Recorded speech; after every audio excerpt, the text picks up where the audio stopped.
다 함께 자리에 일어나셔서 지존하신 주님 찬양하시며 주님 앞에 임내하시겠습니다.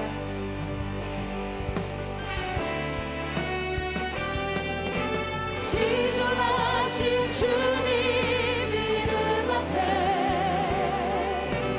모두 무릎 꿇고 다 경배해. 거룩하신 주님 보좌 앞에 엎드려 절하세. 예수는 그리스도, 예수는 주, 하나님의 영으로 경배드리니. 예수는 그리스도, 예수는 그리스도, 예수는 주,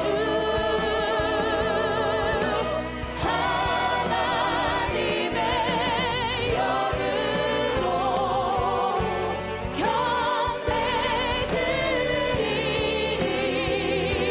예수는 그리스도, 예수는 그리스도, 예수는 주, 하나님의 영으로 경배드리니.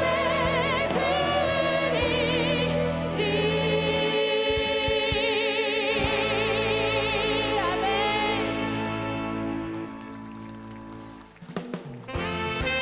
우리 기쁨으로 찬양하며 주님 앞에 나아갑시다. 주의 친절한 팔에 안기세.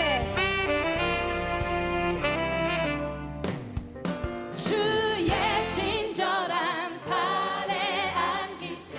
우리 맘이 평안하리니. 항상 기쁘고 복이 되겠네. 영원하신 팔에 안기.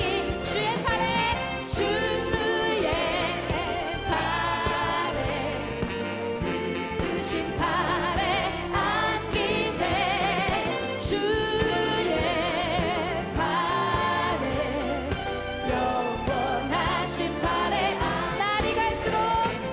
날이 갈수록 주의 사랑이 두루 광명하게 비치고 천성 가는 길 편히 가리니.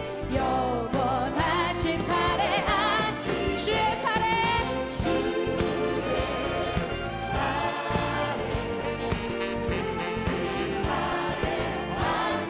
주의 팔에, 주의 팔에, 영원하신 팔에. 주의 보좌로 나갈 때에, 주의 보좌로 나아갈 때에 기뻐 찬미 소리 외치고 겁과 두려움 없어지리니.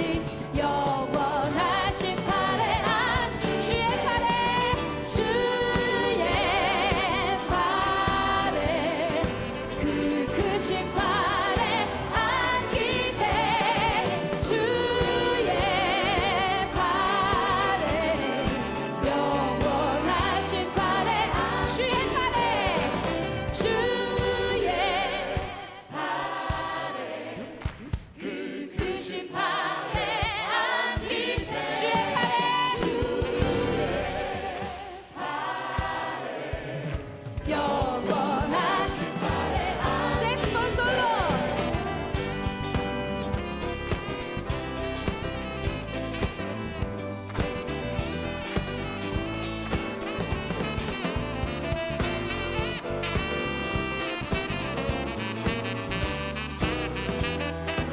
주의 팔에 안기세. 주의 팔에, 크신 팔에 안기세. 주의 팔에, 주의 팔에, 영원하신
만군의 주시오 만군의 주시오 다시 오실 영원하신 왕 주를 찬양 주님을 찬양 온 땅 위에 높으신 주를 모든 만물 찬양 주를 찬양 주님을 찬양 나의 여호와께 찬양 평강의 왕이요 평강의 왕이요 자비의 하나님 만군의 주시오 만군의 주시오 다시 오실 영원하신 왕 주를 찬양 주님을 찬양 온 땅 위에 높으신 주를 모든 만물 찬양 주를 찬양 주님을 찬양 나의 여호와께 찬양 주를 찬양 주를 찬양 주님을 찬양 온 땅 위에 높으신 주를 모든 만물 찬양 주를 찬양 주님을 찬양 나의 여호와께 주를 찬양 아멘 주를 찬양 주님을 찬양 온 땅 위에 높으신 주를 모든 만물 찬양 주를 찬양 주님을 찬양 나의 여호와께 찬양 나의 여호와께 찬양 나의 여호와께 찬양 나의 여호와께 찬양 아멘 평강의 주님을 찬양합니다 아멘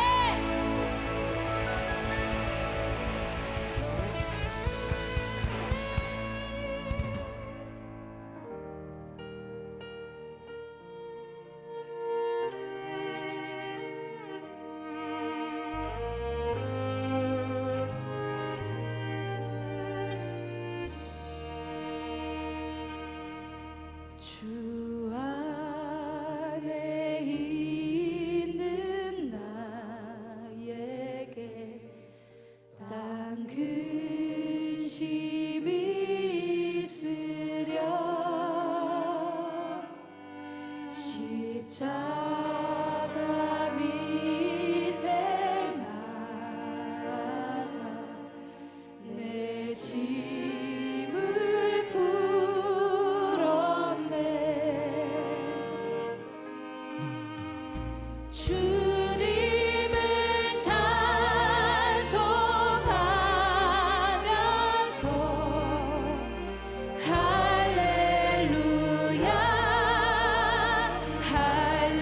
할렐루야 내 앞길 멀고 험해도 나 주님만 따라가리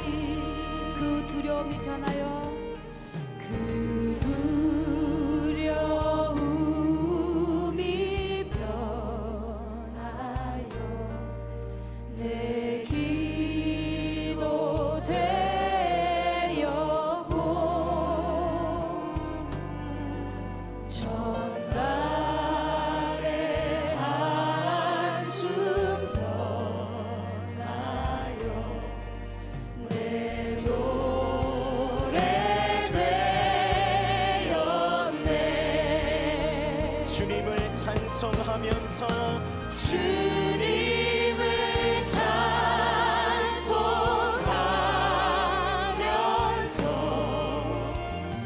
할렐루야 할렐루야 내 앞길 멀고 험해도 나 주님만 따라 우리 믿음을 다하여서 다시 한번 고백합시다. 주님을 찬송하면서 주님을 주님만 찬송합니다. 찬송하면서 할렐루야 할렐루야 할렐루야 할렐루야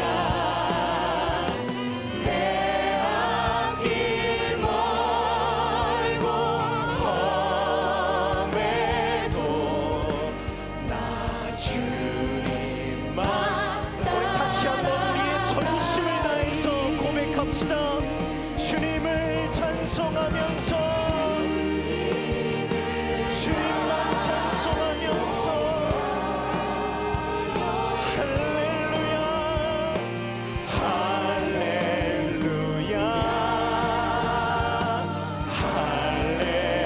할렐루야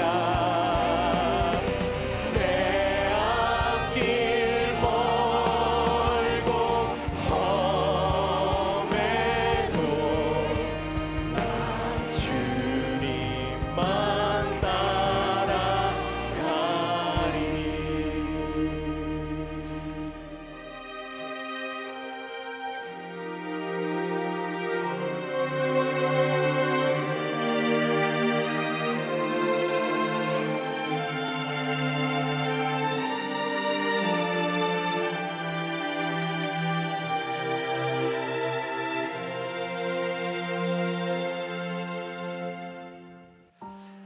오늘 3부 예배 나온 여러분들 한 사람 한 사람을 주님의 이름으로 축복합니다. 저는 지금 정신이 하나도 없어요. 2부 3부 때 지금 2번 내려가서 성만찬하고 2번 세례식하고 지금 3번째 설교 아니라고 정신이 없습니다. 근데 여러분들은 괜찮죠? 네. 우리가 늘 인사를 하는데 우리 교인 중에 지금 제주도에 내려가 있는 분이 사업을 하면서 왜 제주도에는 인사를 안 하냐고. 제주도에도 인사할게요. 지금 정말 방방곡곡에서 세계 각처에서 예배드리고 있는 우리 믿음의 지체들을 위해서 우리 주님의 이름으로 축복합니다. 한번 인사했으면 좋겠습니다. 주님의 이름으로 축복합니다. 고맙습니다. 우리 잠 오실 엄마 아빠들 조금만 기다려요. 애들은 큽니다. 네. 자, 오늘 말씀 12번째 우리 이번 시리즈의 마지막이 되겠습니다. 주님은 나의 최고봉이라고 하는 제목으로 말씀을 나누고 있습니다. 오늘은 주님께서 우리들에게 주시는 최고의 평강에 대한 말씀을 나누려고 합니다. 저는 개인적으로 새벽을 참 좋아합니다. 새벽 시간에 책을 읽거나 새벽 시간에 말씀을 보거나 새벽 시간에 이 설교 준비를 할 때 참 저에게는 참 좋은 그런 시간입니다. 말씀을 준비하는 중에 제가 아주 짧은 시를 하나 만나게 되었습니다. 이 시의 제목은 평안하냐라는 제목입니다. 읽어드릴게요. 주님 부활하시고 처음 하신 말씀, 일하라 선교하라 아니하시고 제자들에게 처음 하신 말씀, 평안하냐. 오늘 여러분들에게 그런 질문으로 시작하고 싶습니다. 평안하뇨? 평안하십니까? 네, 반말을 했더니 대답이 없으시군요. 네. 제가 이렇게 병원에 가서 진료를 받을 때마다 의사 선생님이 저에게 늘 하는 이야기가 있습니다. 목사님, 너무 열심히 일하지 마세요. 그 목사님 할 수 있는 일의 80%만 하세요. 그러면서 저에게 이렇게 쉬라는 말을 자주 합니다. 요즘은 제가 건강을 좀 유지하려고 제가 태어나서 처음으로 헬스클럽에 가서 이렇게 드는 거 뭐 이런 거 좀 연습을 하고 있습니다. 1년 안에 제가 꿈이 식스팩을 만드는 건데 남자로 태어나서 한 번쯤은 해봐야 되지 않을까. 근데 이거를 어떻게 보여줄까? 그게 참 고민됩니다. 그 처음 배우는 거기 때문에 그 트레이너가 저에게 이렇게 가르쳐 주면서 하는데 저에게 늘 그런 얘기예요. 목사님, 너무 진지해요. 운동을 왜 이렇게 진지하게 합니까? 쉽게 하세요. 재밌게. 너무 열심히 하지 마세요. 그러면서 제가 이렇게 처음 이렇게 엮기 드는 거 이제 연습을 할 텐데, 목사님, 그 20kg예요. 그 꼭 목사님 드는 얼굴은 200kg 같아요. 살살 하세요. 제가 뭘 하면 이렇게 깊이 빠지는, 또 너무 열심히 하는 그런 경향이 있는 것 같아요. 우리가 인생을 그렇게 열심히 살아간다고 여러분들 평안하십니까? 내가 지금 꿈을 이루고 내가 무엇을 이루어 간다고 여러분들이 평안하십니까? 예수님께서 우리들에게 오늘 하신 말씀, 평안을 너희에게 끼치노니 곧 나의 평안을 너희에게 주노라. 내가 너희에게 주는 것은 세상이 주는 것과 같이 아니하니라. 너희는 마음에 근심하지도 말고 두려워하지도 말라. 그런데 이 말씀은 우리가 오늘 읽지 않은 요한복음 14장 26절과 아주 밀접하게 연관이 되어 있습니다. 26절 한번 볼까요? 같이 봅니다. 보혜사 곧 아버지께서 내 이름으로 보내실 성령, 그가 너희에게 모든 것을 가르치고 내가 너희에게 말한 모든 것을 생각나게 하리라. 그리고 오늘 본문의 평안을 너희에게 주노라. 이 평안이라고 하는 것은 언제 오는 것이냐면, 우리 주님께서 보혜사 성령님을 우리들에게 주셔서 너희들이 행해야 될 것, 너희들이 생각하는 이 모든 것을 생각나게 하실 때 우리들에게 찾아오는 겁니다. 그래서 우리가 깨닫게 되는 것이, 우리 주님께서 우리들에게 주시는 평안은 주님과 성령님과의 관계 속에서 일어나는 일이구나 라는 것을 알게 되죠. 주님은 나의 최고봉이라고 하는 책에서 오스왈드 챔버스가 이렇게 말을 합니다. 하나님께 중요한 것은 당신이 진정으로 예수 그리스도와 살아있는 관계를 맺고 있는가 하는 것입니다. 건강할 때나 병들었을 때나 상관없이 진실로 주님께 당신 자신을 완전하게 맡겼는가 하는 것입니다. 주님께 우리들이 맡겼는가. 제가 지난 주간에 저기 대전 계룡대에서 이 공군들 가족들이 모이는 안전 기도회에 가서 제가 말씀을 전하게 되었습니다. 그러면 공사 출신들은 육사나 해사 출신에 비해서 사망률이 2.5배 정도 됩니다. 비행기 사고로 정말 아까운 사람들이 많이 죽습니다. 그래서 안전을 위해서 그들이 기도합니다. 하나님 살려달라고, 안전하게 해달라고 기도하는데, 그 모임에서 제가 이렇게 설교했습니다. 여러분들이 지금 여기에서 기도한다고 사고가 안 나겠습니까? 여러분들 기도해도 사고는 납니다.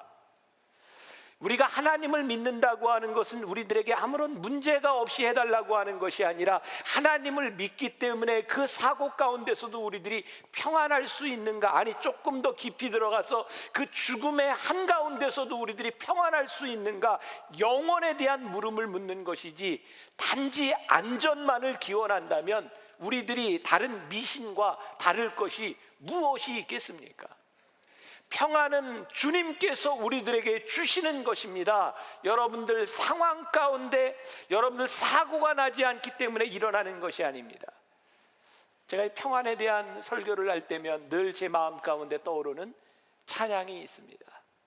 무디 목사님의 동역자로서 사역했던 평신도 스패포드라고 하는 분은 굉장히 부자였고, 그는 교회를 위해서 헌신했고, 그런데 시카고에 대화재가 냈을 때에 그는 사업도 어려움을 겪게 되고 교회도 다 타버리고, 이제 그의 아내와 자녀들을 여행을 보냈을 때 그 프랑스로 가던 그 배가 바다에서 침몰해서 거기에서 자녀들을 다 잃습니다. 이 스패포드가 그 자식을 잃은 그 슬픔을 가지고 시신도 찾아볼 수 없지만, 내 딸이 죽은 그 장소의 선장이 여기에서 사고가 났고 당신의 딸이 여기에서 죽었습니다라고 얘기했을 때, 그 바다를 바라보며 스패포드가 지었던 찬양입니다. 내 평생에 가는 길순탄하여 늘 잔잔한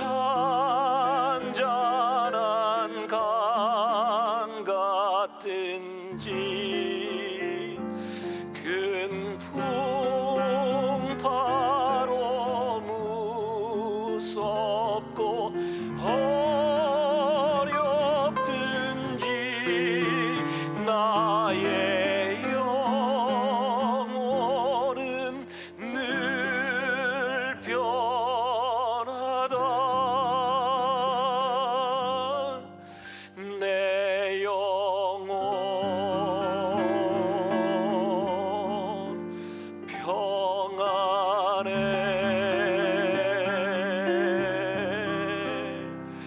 내 영혼 평안해.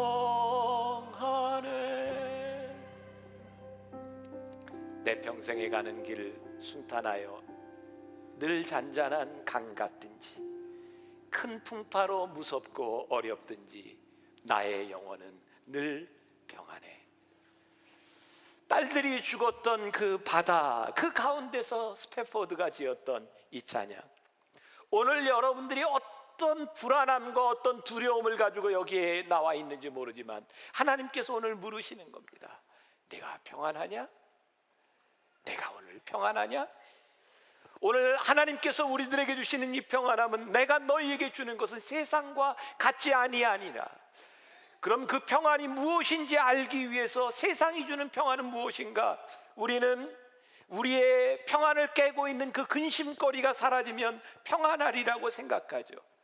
아니, 우리를 지금 짓누르고 있는 그 무서운 것들이 없어지면 우리들은 평안하리라고 생각하죠. 내가 지금 시작한 이 사업이 잘 되면 평안할 것 같고, 내가 지금 지키고 있는 이 자리를 내가 잘 지키면 평안할 것 같고, 내가 풍성히 살아갈 돈이 있으면 평안할 것 같고, 내가 원하는 사람과 함께 있으면 평안할 것 같고, 그러나 이 세상에 어떤 영원하지 않은 것, 그것을 가지고 평안을 느낄 수는 없습니다. 왜냐하면 그 모든 것들은 이 세상에서 사라져버리고 말 것이기 때문입니다.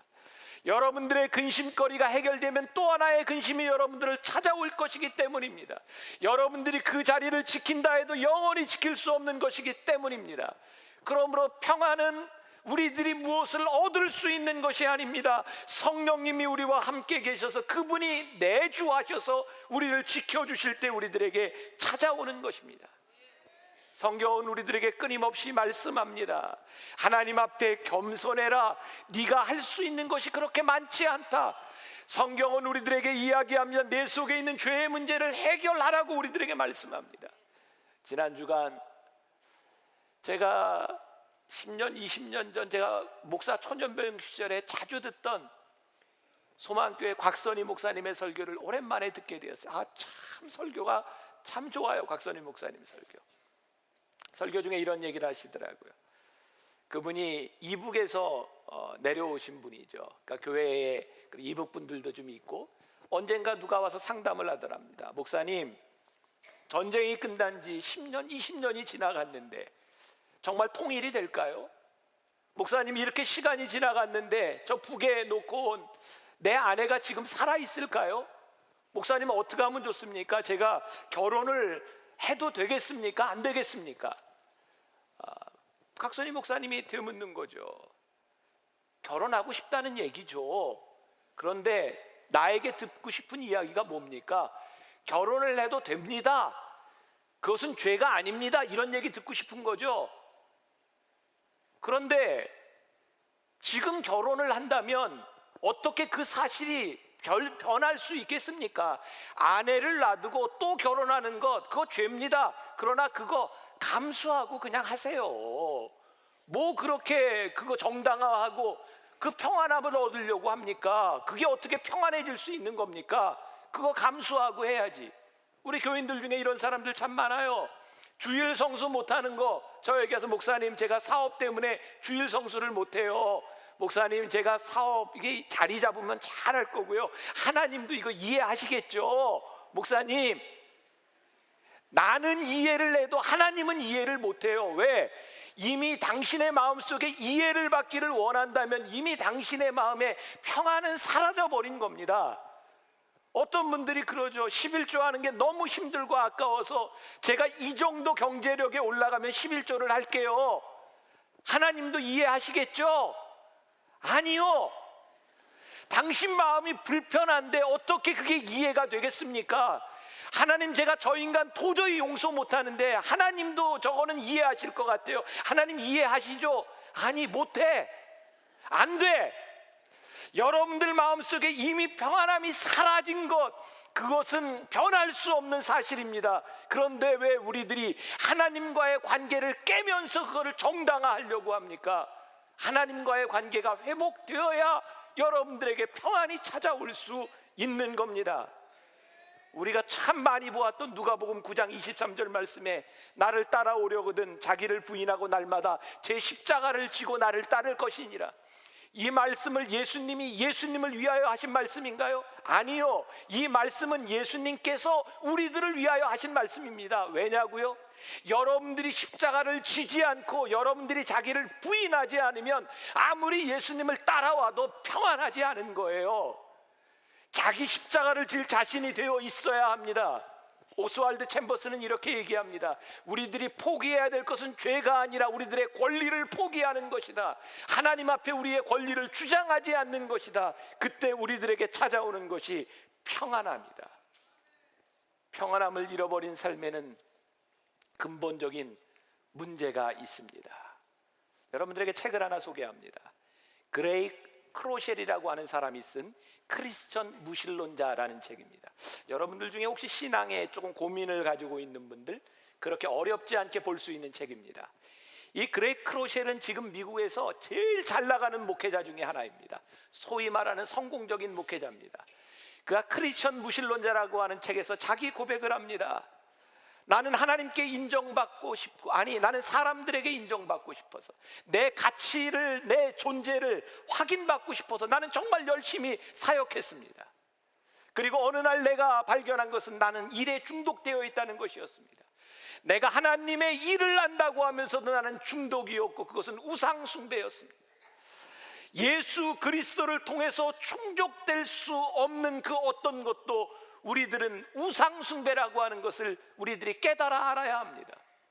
여러분들이 신앙생활을 하면서 여러분들이 열심히 하는 것, 내가 이렇게 열심히 하면 복을 받을 거야, 내가 이렇게 열심히 봉사를 하면 누군가 인정을 해줄 거야, 그것이 여러분들의 중독이고 우상 숭배라는 사실, 이 책을 읽을 때 저에게 깨달아졌던 것이, 그래, 내가 만나교회 담임 목사로 열심히 하나님의 일을 한다고 했지만 나에게는 정말 사람들에게 인정받고 싶은 욕구, 그게 저로 하여금 일 중독증에 걸리게 했고, 일을 하지 않으면 평안을 잃어버리게 만들었어요. 전 지금까지 해외를 나가면서 늘 컴퓨터를 들고 스마트폰을 들고 아이패드를 들고 책을 들고 하루를 쉬면 내가 쉬는 것이 죄스러웠어요. 왜? 일을 하지 않으면 안 될 것 같아서. 나에게 쉼이 없었어요. 평안함이 없었어요. 왜? 일하지 않으면 안 되니까, 누군가에게 인정받아야 되니까. 근데 하나님이 지난주에 저에게 정말 놀라운 깨달음을 주셨어요. 지난주일이 부활주일이었어요. 맞나요? 맞죠? 지지난주인가요? 그렇구나. 죄송합니다. 제 1, 2, 3부 지난 설교까지 계속 지난주가 부활절이라고 우겼는데 지지난주였구나. 부활주일날 제가 설교를 2번 했어요. 그것도 짧게. 와, 부활주일 끝나고 났는데요, 너무 좋은 거예요. 제가 1부 설교를 하고, 오늘도 설교를 이제 5번을 해야 돼요. 1부 설교를 하고 나면 제 책상 위에 늘 프로폴리스가 있습니다. 목이 아파서 뿌리고 또 뿌리고, 그리고 늘 올라올 때 결심을 하죠. 살살해야지. 근데 올라오면 살살이 안 돼요. 늘 목이 아픈데 주일날 예배를 다 마치고 나면 정말 아무것도 하기가 싫어요. 그냥 이렇게 퍼집니다. 나는 왜 이렇게 주일날 이렇게 힘들까? 저는 늘 이렇게 변명을 했었습니다. 제가 말씀을 전해야 되는 사명이 있고, 조금이라도 더 많은 사람들이 이 말씀을 들어야 하지 않겠는가. 그래서 교회 주일날 예배를 5번 드립니다. 근데 제 속에 정말 원하는 것은 교인들이 말씀을 듣는 것보다 이 만나교회가 예배를 많이 드려야 더 많은 사람들이 올 수 있고, 그래야 우리 교회가 클 수 있고, 우리 교회가 누군가에게 인정받는 어떤 교회가 될 수 있다고 하는 것, 그것이 내 마음속에 더 크게 자리 잡고 있다고 하는 것을 부인할 수 없었어요. 그래서 예배를 더 드렸고 설교를 더 했고, 저는 늘 힘들었어요. 하나님께서 저에게 그런 마음을 주시는 겁니다. 꼭 그렇게 예배를 드려야 되겠니? 부활절 예배를 드리면서 저에게 하나님께서 도전을 주셨던 것이, 정말 충만한 예배, 기쁨으로 드릴 수 있는 예배, 정말 마음 놓고 하나님을 찬양할 수 있는, 더 이상 시간에 구애받지 않는 그런 예배. 제가 언제 실천할지 모르지만 지금 계획 중입니다. 교회 예배를 줄이려고 합니다. 아멘이 안 나오네요.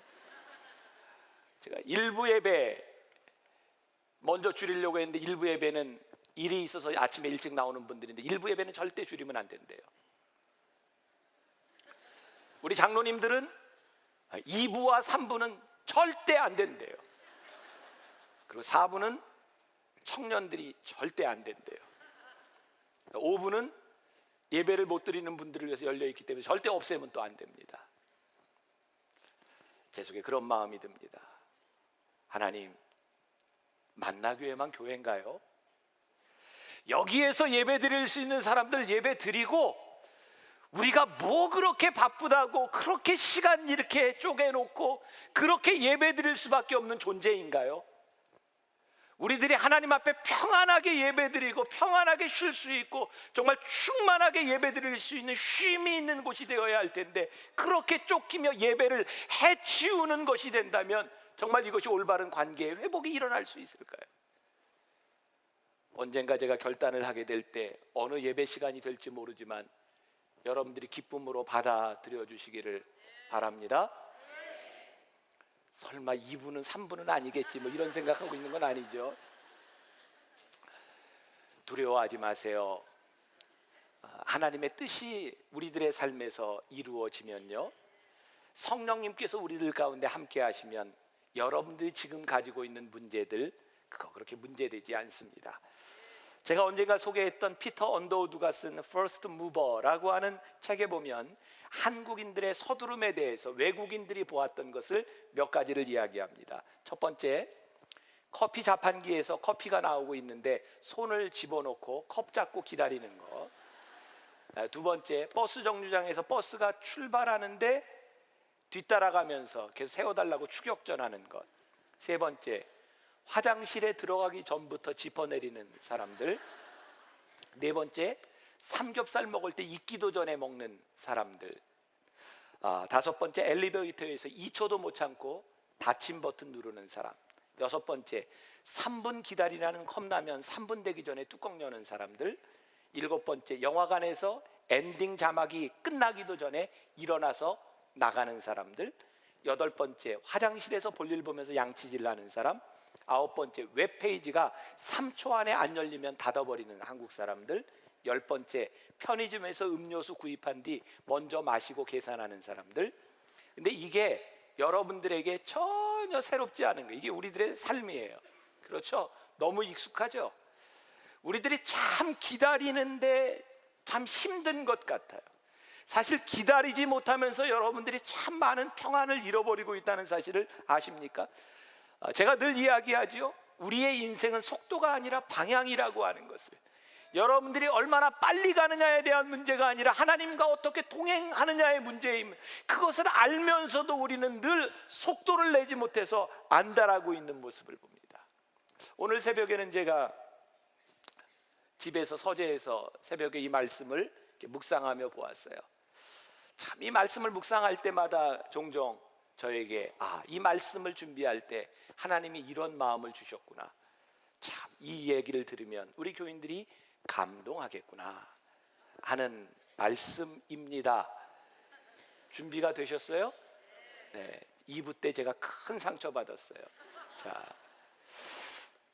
게으름이 하나님의 뜻을 따라 살지 못하게 하는 죄이듯이 서두름은 하나님의 인도하심을 받지 못하게 하는 또 하나의 죄입니다. 다시 한번 읽어야 될 것 같아요. 약간의 상처입니다. 게으름이 하나님의 뜻을 따라 살지 못하게 하는 죄이듯이 서두름은 하나님의 인도하심을 받지 못하게 하는 또 하나의 죄입니다. 사랑하는 여러분, 우리 서두름은요 늘 지금 그리고 우리의 눈으로 굉장히 자기중심적으로 우리를 보게 합니다. 그래서 우리는 평안함을 잃어버려요. 이사야 44장 2절에 보니까 우리 같이 한번 한 목소리로 봉독해 볼까요? 너를 만들고 너를 모태에서부터 지어낸 너를 도와줄 여호와가 이같이 말하노라. 하나님께서 우리를 지으셨어요. 어디에서부터? 모태에서부터. 여러분들이 이 땅에 나오기 전부터 하나님이 여러분들을 지으셨기 때문에 하나님이 여러분들을 너무 잘 아세요. 그런데 우리는 지금의 우리를 바라보며 하나님이 우리를 이해하지 못한다고 생각해요. 지금의 우리를 바라보며 하나님은 나를 너무 몰라. 그래서 우리는 불안 가운데 휩싸여 있어요. 이사야 55장 8절부터 9절, 제가 개인적으로 굉장히 좋아하는 말씀입니다. 같이 봉독해 볼까요? 이는 내 생각이 너희의 생각과 다르며 내 길은 너희의 길과 다름이니라. 여호와의 말씀이니라. 이는 하늘이 땅보다 높음같이 내 길은 너희 길보다 높으며 내 생각은 너희의 생각보다 높음이니라. 이 말씀을 여러분들 인정하세요? 내 생각보다는 하나님의 생각이 훨씬 더 높고 깊고 넓습니다. 그런데 우리는 내 삶의 카테고리 안에서 나를 바라보며 평안을 잃어버리고 살아갑니다. 하나님은 우리보다 훨씬 더 능력이 많으신 분이십니다. 그런데 우리는 우리의 능력 안에서, 내 안에서 바라보며 우리는 평안을 잃어버리고 살아갑니다. 말씀을 준비하다가 제가 접하게 된 예화입니다. 이 예화 때문에 혹시 상처받는 분이 없었으면 좋겠습니다. 이 말은, 이 예화가 누군가에게 상처가 될 것이라는 사실입니다. 특별히 여자들에게. 상처 받지 마세요. 네? 네. 지금 이태리에서 유럽 성악계의 새로운 태양처럼 떠올랐던 한 여인의 이야기입니다. 푸치니가 작곡한 나비 부인의 주인공을 맡았던, 처음부터 이 사람은 주인공이 아니라 자기 삶에 불만이 있었는데, 늘 그 유럽에서 노래를 공부하면서 불만이 뭐였냐면 내 외모 때문에 발탁하지 못한다는 거였어요. 그래서 한국에 있는 어머니에게 전화를 했다. 엄마, 나 그 쌍꺼풀 수술을 좀 받아야 될 것 같아. 예약을 좀 해줘. 그래서 한국에 제일 잘하는 성형외과에 예약을 했고, 그리고 수술을 하러 가야 되는데 어느 날 로마 한인연합교회에 예배를 참석했다가 목사님의 설교 내용 중에 이 부분을 듣게 됩니다. 들어보세요. 왜 주어진 것을 감사하지 않느냐? 왜 여자들 쌍꺼풀 수술하느냐? 쌍꺼풀 수술했다가 나중에 죽어서 하늘나라 갔는데 하나님이 너 누구냐? 나는 너한테 쌍꺼풀 안 줬는데 내가 누구냐 그러면 어떻게 하느냐는 것이었습니다. 근데 이 말씀을 이 여인이 자신에게 레마의 말씀으로 받은 거예요. 아, 이게 나에게 주시는 말씀이구나. 그래서 한국에 전화를 하고, 엄마 나 수술 안 받아요. 엄마가 막 화를 내는 거예요. 이게 어떻게 잡은 스케줄인데. 근데 수술을 안 받았기 때문에 안 간 날, 바로 수술 날이 콩쿠르에 나가는 날이었답니다. 근데 콩쿠르에 나갔는데 정말 예상치도 못하게 콩쿠르에서 대상을 받았어요. 근데 바로 그 콩쿠르 현장에서 독일의 유명한 극장장이 앉아 있었는데, 거기서 이 여인을 나비 부인으로, 푸치니의 오페라 나비 부인 주역으로 발탁을 한 겁니다.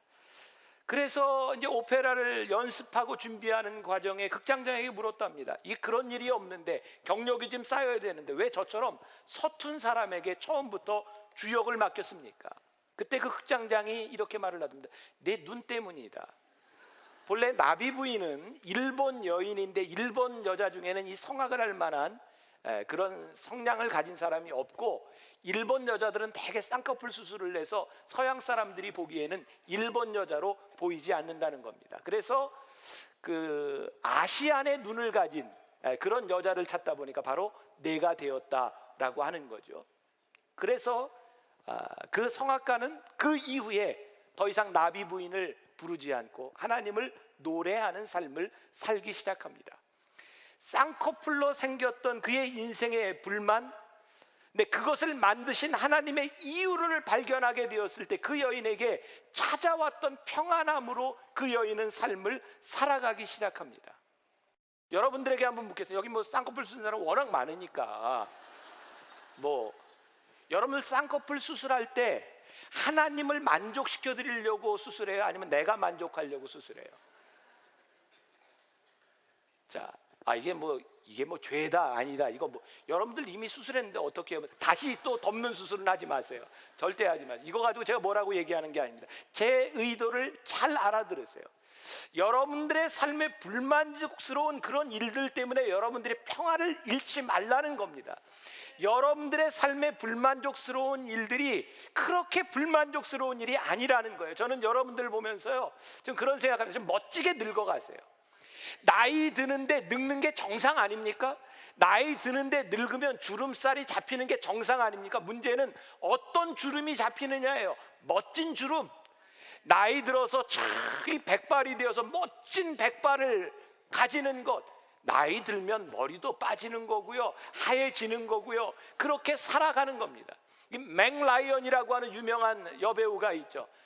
저도 개인적으로 굉장히 좋아했던 여배우예요.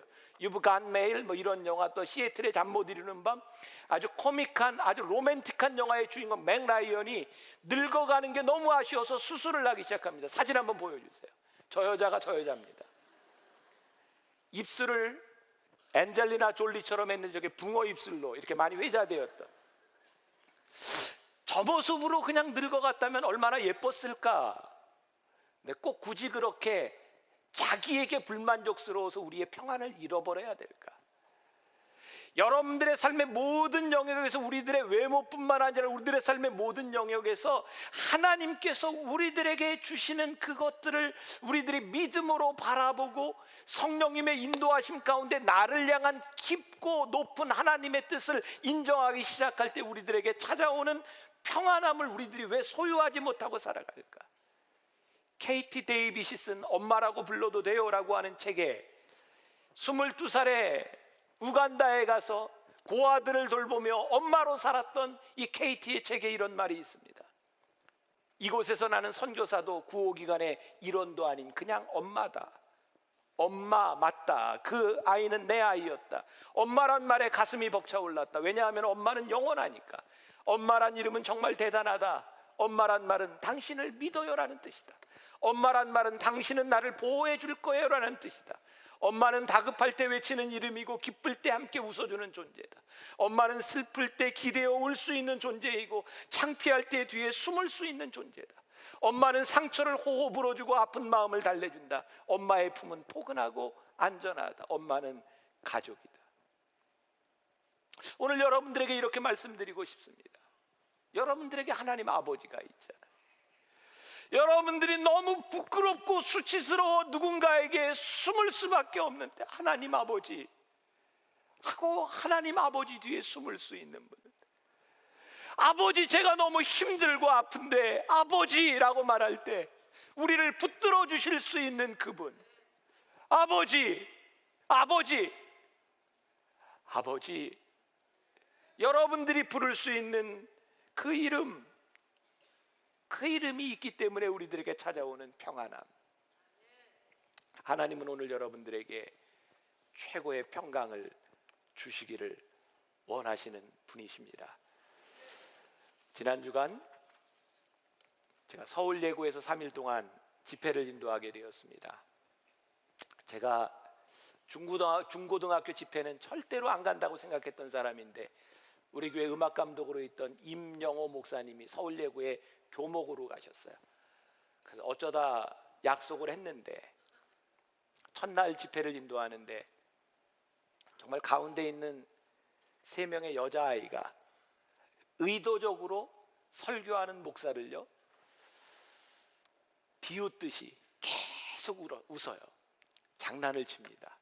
스마트폰을 가지고 정말 처음부터 끝까지 그 아이들 때문에 제가 어떻게 설교를 했는지 모르겠어요. 그 다음날 새벽에 일찍 잠을 깼습니다. 새벽 3시 반에 일어나서 기도하는데 왜 하나님이 저에게 아픈 마음을 주셨을까? 서울 예고 음악, 미술, 무용하는 애들이면 꿈꾸고 싶은, 정말 제일 잘하는 애들이 모여있는 그 학교에 아이들을 생각할 때 하나님이 아픈 마음을 주셨어요. 쟤네들이 얼마나 외로울까? 저 아이들 사이에서 경쟁이 일어날 때 저 아이들이 얼마나 힘들까? 그날 새벽에 아이들을 생각하며 울었어요. 하나님 저 아이들 불쌍히 여겨주세요. 그리고 그날 말씀을 전하고 기도하는데 참 많은 아이들이 함께 울면서 기도했어요. 근데 그 3명의 아이들은 변함없이 정말 떠들고 웃고, 저는 인간에 대한 예의가 아니라고 생각했어요. 아무리 하나님을 믿지 않는 아이지만 제가 온 손님인데 어떻게 그렇게 무시할 수 있을까? 더 이상 그것 때문에 제 마음이 평안을 잃지 않았어요. 하나님이 그 아이들에 대한 기대를 보게 하셨어요. 마지막 3일 집회 때까지 그 아이들은 전혀 변하지 않았어요. 하나님께서는 그 아이들에 대한 기대를 가지고 있다고 저에게 말씀하셨어요. 내 눈에 비치는 그 아이의 모습이 아니라 하나님이 보고 계시는 그 아이의 모습 가운데 하나님이 저에게 평안함을 주시더라고요. 평안하게 3일 집회를 마쳤어요. 사랑하는 여러분, 여러분들의 지금, 여러분들의 중심적으로 여러분들의 삶에서 잃어버렸던 그 평안함, 그 불안함을 우리 주님께서 하나님의 생각과 하나님의 계획 가운데서 평안함으로 바꿔주시기를 원하세요. 최고의 평강, 하나님을 믿는 자들에게 주어지는 귀한 특권입니다. 사랑하는 여러분, 이번 주간 여러분들이 살아가며 아버지를 부르세요. 아버지, 아버지, 아버지, 아버지. 여러분들이 부를 수 있는 그 아버지 앞에 여러분들의 모든 수치와 여러분들의 모든 죄와 여러분들의 모든 고통을 숨겨주시는 그 아버지와 함께 최고의 평강을 누리는 여러분들이 되시기를 주님의 이름으로 간절히 축원합니다. 우리 같이 찬양하겠습니다. 내 평생에 가는 길.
지은 죄 주홍빛 같더라도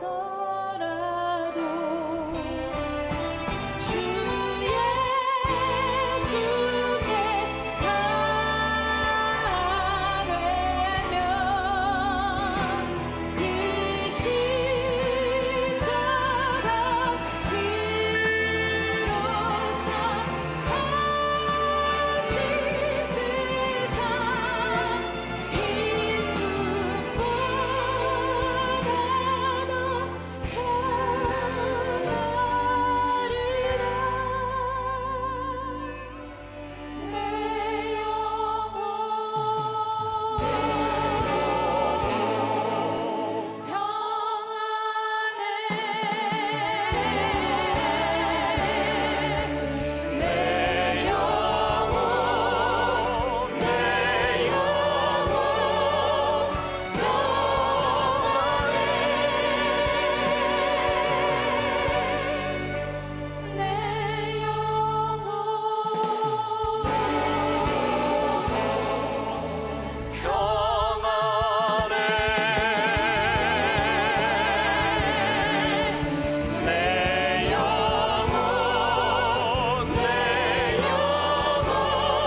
평안하뇨, 평안하뇨.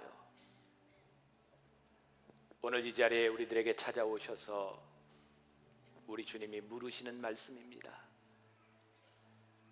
평안하뇨라는 물음은 물음이 아니라 우리를 향한 하나님의 바람입니다. 평안해라, 내가 평안해라.